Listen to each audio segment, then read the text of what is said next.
توی بیس کمپ نشستم و شاید تا 2-3 ساعت دیگه هلیکوپتر بیاد و پرواز کنیم و برگردیم به کاراکارا و بعدش هم بیشکک.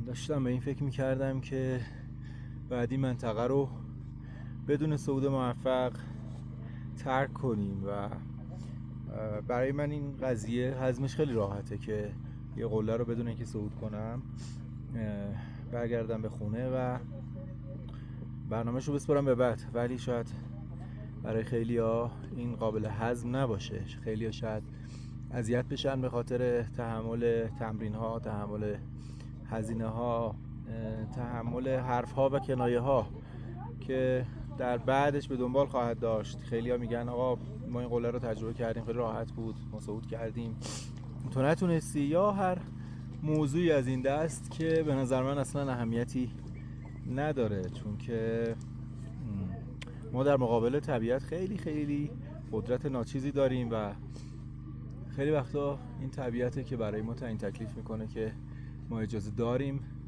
یه صعود رو انجام بدیم یا نه. امسالم منطقه اصلا کلا آب و هواش به شدت تغییر کرده.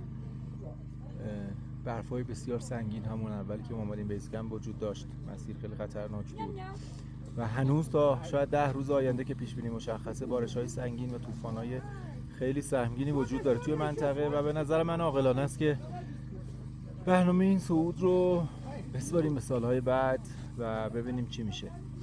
اصلا هم مهم نیست. مهم اون تجربه‌ایه که توی هر سفر کسب می‌کنیم، توی هر صعود کسب می‌کنیم. اون لحظاتی که حضور داریم توی کوهستان به نظر من میتونه برای ما ماندگار بشه. اون بار علمی و آموزشی و تجربی که ازش با خودمون به سوغات میبریم از همه چی به نظر من مهمتره، حتی از صعود.